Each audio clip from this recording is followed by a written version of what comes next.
Assalamualaikum warahmatullahi wabarakatuh.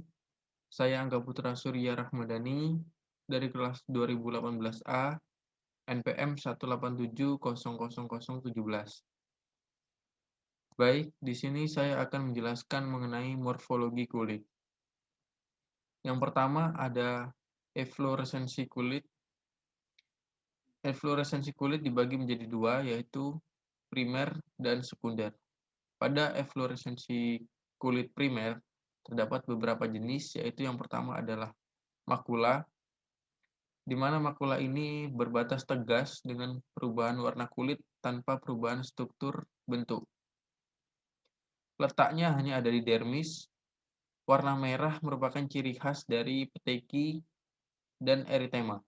Untuk warna coklat atau hitam, itu ciri dari melanoderma. Pada orang demam berdarah, saat dilakukan pemeriksaan rapid test, akan didapatkan bentukan peteki. Lalu selanjutnya ada papul.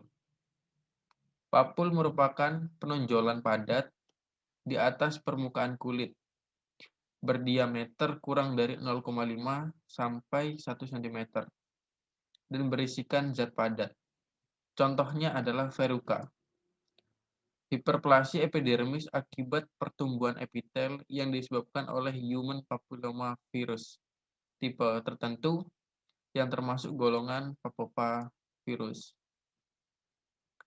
Selanjutnya ada plak yang merupakan infiltrat padat, batasnya tegas, berbentuk lempeng, berdiameter lebih dari 1 cm. Contohnya adalah lichen planus. Peradangan yang terjadi pada kulit, kuku, atau selaput lendir yang diakibatkan adanya kelainan pada sistem kekebalan tubuh. Lichen planus ditandai dengan adanya kulit bersisik dan ruam atau bercak warna merah keunguan. Munculnya bercak tersebut bisa ditandai dengan rasa gatal, tetapi juga bisa tidak.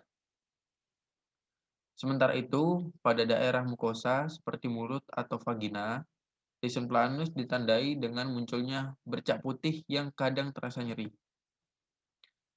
Yang selanjutnya ada urtika.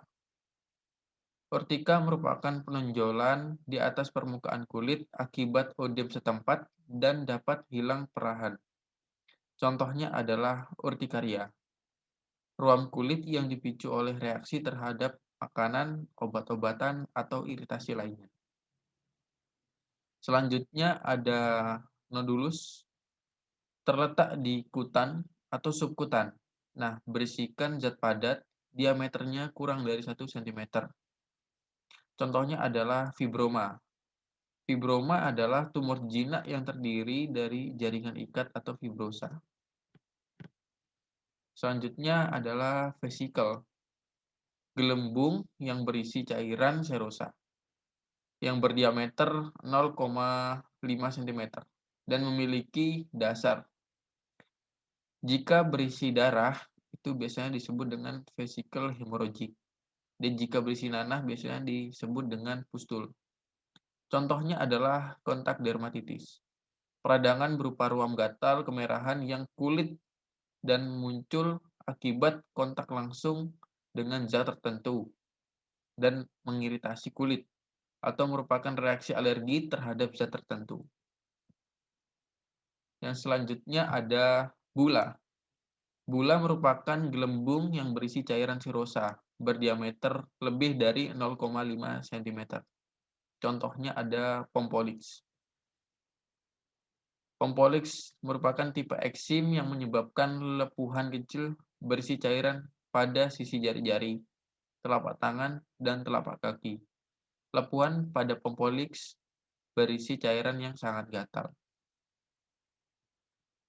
Yang selanjutnya ada pustul. Pustul atau pustula itu berisi darah yang sering disebut dengan vesikel hemorrhagic. Contohnya adalah psoriasis pustular generalisata. Kondisi terbentuknya pustul steril yang banyak dengan eritema luas pada kulit yang terjadi secara tiba-tiba dan dapat disertai rasa nyeri, demam, menggigil, serta ditemukan leukositosis. Yang selanjutnya ada kista, penonjolan di atas permukaan kulit yang berupa kantong berisi cairan serosa atau padat, bahkan setengah padat, yang berbentuk seperti kapsul. Contohnya adalah kista epidermoid. Kondisi timbulnya benjolan di bawah kulit yang bersifat jinak dan berisi keratin. Kista ini sering terletak di wajah, leher, tangan, kaki, alat kelamin, jari-jari, dan bagian dalam pipi. Yang selanjutnya adalah tumor. Tumor adalah benjolan yang muncul akibat sel yang memperbanyak diri secara berlebihan, atau akibat sel lama yang seharusnya mati tetapi masih terus bertahan hidup. Sementara pembentukan sel baru itu terus terjadi. Contohnya adalah hemangioma. Hemangioma merupakan tumor jinak pembuluh darah yang menyebabkan pembuluh darah tumbuh secara berlebihan pada lokasi tubuh tertentu. Hemangioma umumnya mulai terjadi sejak bayi dan paling sering terjadi di kulit. Yang selanjutnya adalah efloresensi kulit yang sekunder. Efloresensi kulit sekunder itu terdiri dari beberapa. Yang pertama ada squama, krusta, erosi, ulkus, dan sikatrik. Squama merupakan pelepasan lapisan tanduk atau stratum corneum. Krusta merupakan cairan tubuh yang mengering di atas permukaan kulit. Erosi merupakan kejadian di mana hilangnya jaringan yang tidak melebihi stratum basalis atau epidermis. Sedangkan ulkus itu kehilangan jaringan yang melebihi stratum papillare, bentuk cawan, tepi, dinding, dasar, dan berisi nanah atau serous atau setengah padat atau padat dan bersifat bersih atau kotor. Yang selanjutnya ada sikatrik atau parut. Jaringan ikat yang menggantikan epidermis dan dermis yang hilang. Terdapat beberapa jenis yaitu eutrofi, atrofi, atau hipertrofi.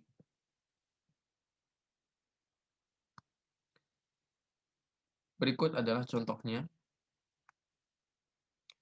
Dan yang selanjutnya saya akan menjelaskan mengenai susunan, kelainan, atau bentuk. Yang pertama ada linear. Lesi tersusun lurus mirip seperti garis.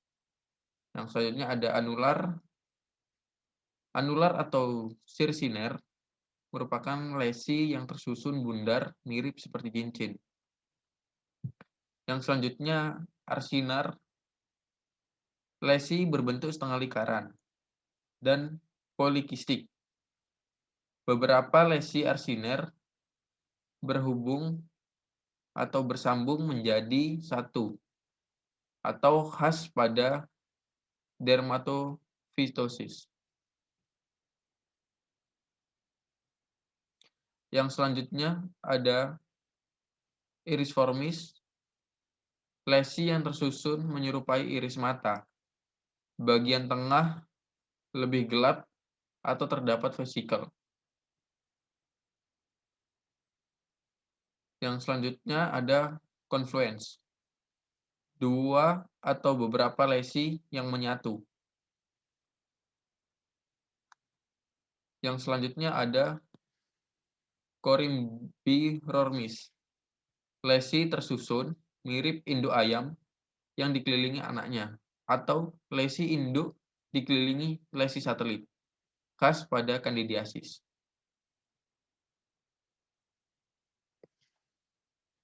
Yang selanjutnya gropet. Gropet berbentuk bergerombol. Yang selanjutnya, ukuran. Di ukuran ini memiliki beberapa ukuran, yaitu yang pertama ada plakat sebesar telapak orang dewasa, numular sebesar uang koin atau logam, gutata sebesar tetesan air, lentikuler sebesar biji jagung, dan miliar sebesar kepala jarum pentul. Berikut adalah contohnya. Dan selanjutnya saya akan menjelaskan mengenai penyebaran dan lokalisasi.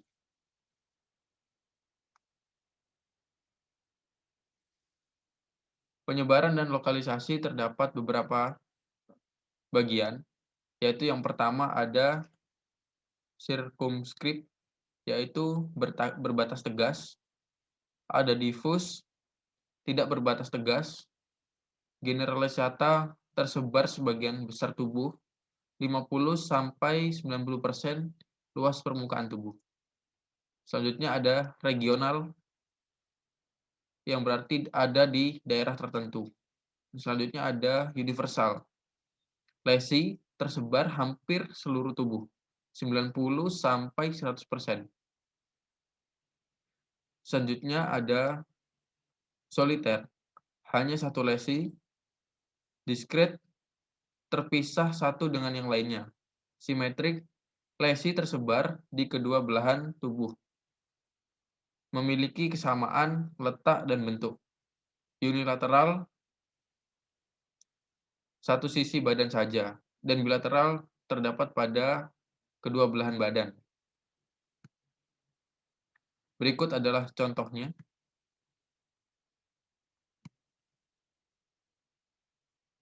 Berikut adalah daftar pustaka.